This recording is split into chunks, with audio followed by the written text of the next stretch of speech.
pioneering founding father of Hack in the Box, Capture the Flag. He's been in the computer security industry for the past 5 years, previously a system architect at Scan Associates. Having been involved with the organization of Hack in the Box Security Conference for the last 3 years, he ran the popular Capture the Flag hacking competition. And in the past 5 years in the industry, he has been involved in various aspects of computer security, including penetration testing, software and product development, training, network defense, system administration, and as well as being a freelance consultant. He currently runs a startup company that develops vulnerability and patch management software. His fellow presenter today, who will make his way on stage shortly. Good morning, everyone. First of all, thank you for coming to HITB 2009, and thanks for attending this talk.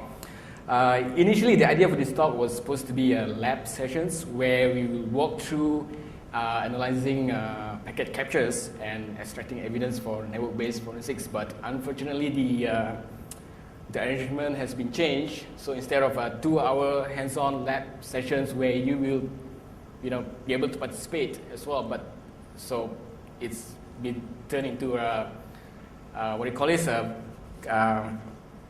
presentation. So without wasting more time, let me begin. Anybody here performs network forensics or forensics in general? Raise your hands. No? 1, 2, 1, 2. Okay, so what is network forensics? There are a few definitions of network forensics. The first one is on the screen.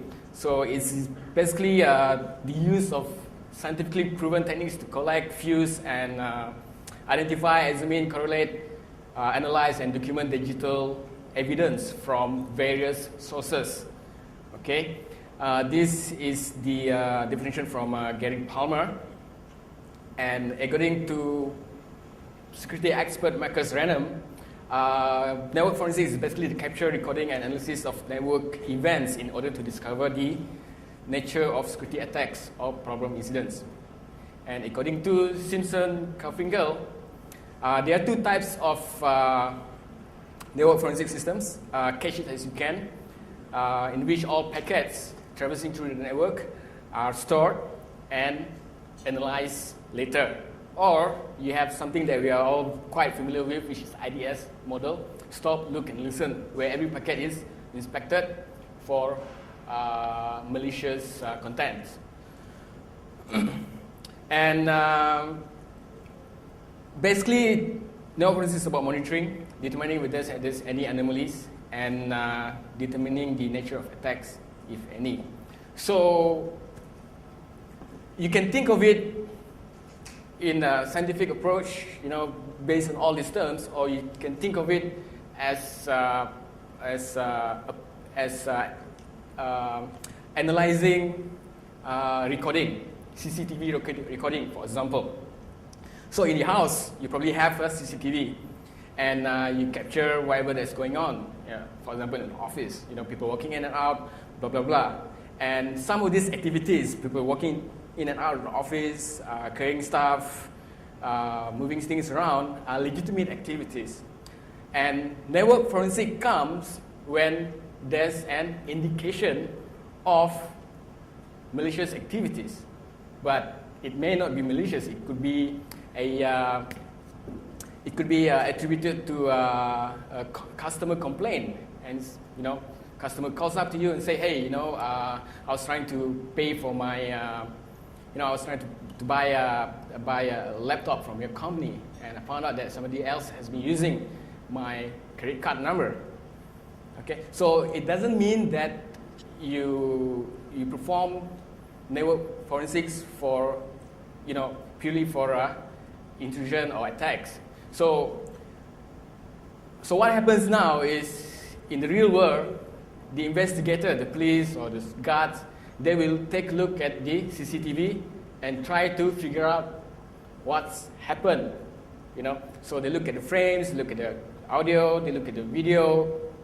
They're trying to identify who's the culprit, who comes in and out, and perform evidence from there, perform their investigation from there.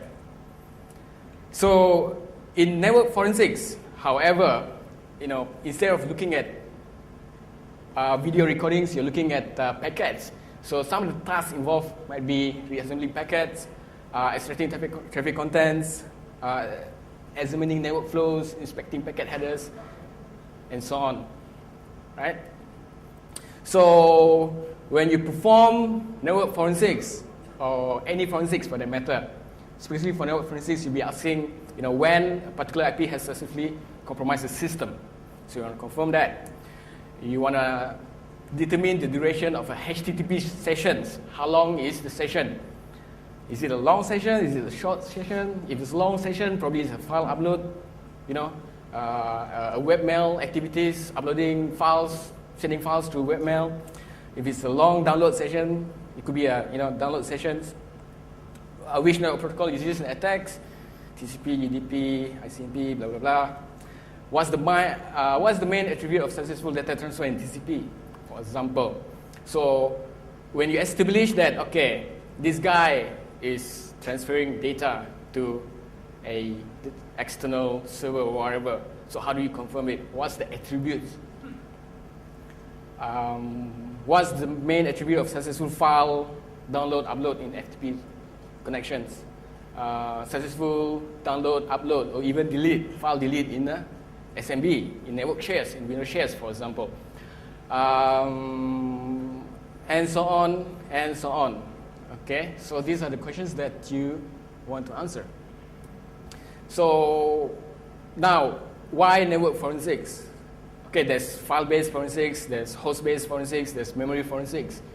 While network forensics, because it's tamper resistance, especially if you deploy it in a breach, if you're tapping the network in a tap or a breach mode. So this evidence will not be polluted or will not be tampered with by the attacker, unless of course the attacker managed to get a hold of your monitoring infrastructure. Where else? If you look at host-based forensics, log files can be deleted. Files can be deleted. Entries, timestamp can be changed. Where else? For network, it's tamper resistant. There's no performance impact on the endpoint. You're sniffing the network. You're monitoring the network, and that's it. No management impact on platform. You're not running intensive programs or application or monitoring software on hosts or servers.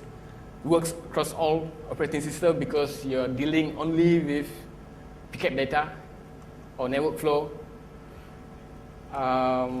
And you might be able to derive information that host-based might not provide. Say, for example, a file has been deleted from a disk, right? Or has been on a network share. So basically what happens is for a Samba share, when you delete the file, the Samba protocol will send will contain flags that indicate successful deletion. So you can confirm that you can look for that particular attribute in the network capture, and you can confirm, yes, there's a successful file deletion, there's a successful file copying, blah, blah, blah.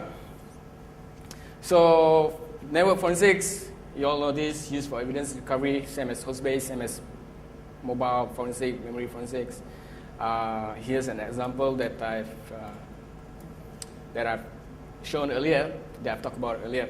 So basically, it gives you a lot of information that host-based forensic might not give, and it will also complement the host-based forensic investigator.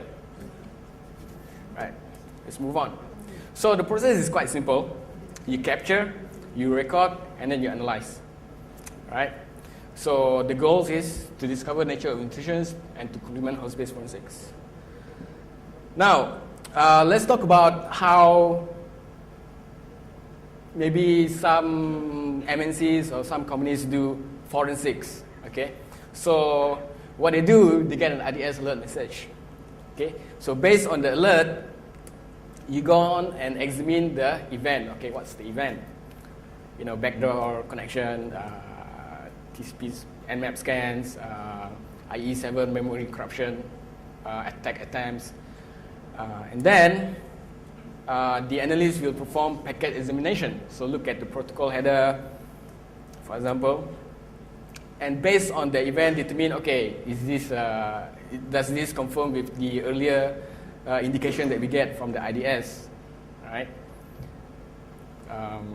Followed by escalating the event to the appropriate channel, security response or incident response, and so on. However, what we've taught in the last two days of training, we use a different approach to network forensic analysis. Okay, so your alert can come from other sources, right? Customer complaints, for example, they cannot access server outage, service disruptions, right? So it's not necessarily security incidents. So if the network monitoring guys come to you and say, look, our network is having congestion at the moment, we can't go out to the internet, blah blah blah. So that could be part of your forensic investigation as well. And you determine the event's occurrence. Again, going back to the CCTV recording example. So customers say, I think my purse or my bag or my notebook was stolen at this hour. So you go back into time and try to determine when the event occurred. And you analyze the sessions. So we're gonna explain more about what a session is in the next few slides, followed by examining the packets that you get, provided that you have monitoring infrastructure, and then escalate the event. And another thing that network forensic analysts have to keep in mind is that sometimes you need to examine the traffic payload as well, because it provides a lot of information on malicious traffic.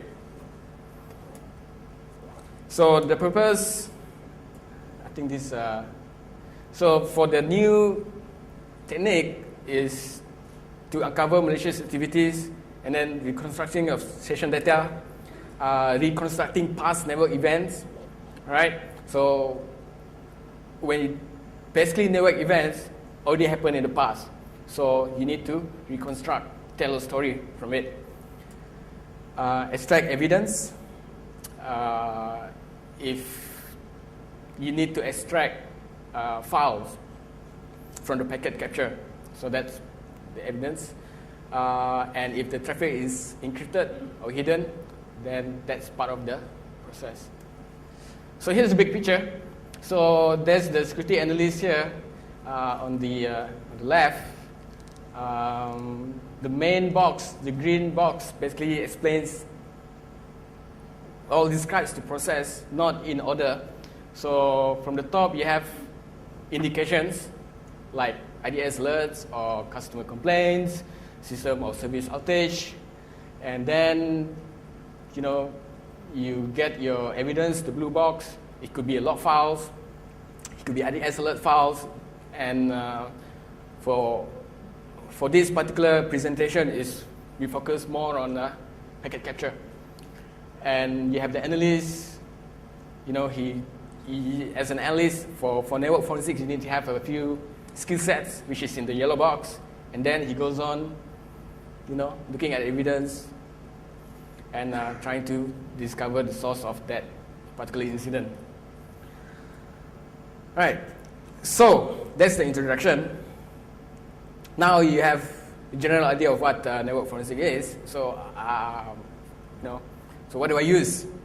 Right. So we always talk about tools, right? Everybody loves tools. So there's a lot of tools out there.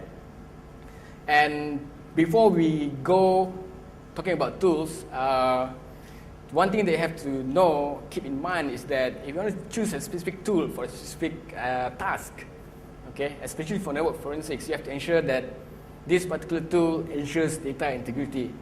Okay, it will not pollute your, it will not pollute your evidence. It will not mess around with your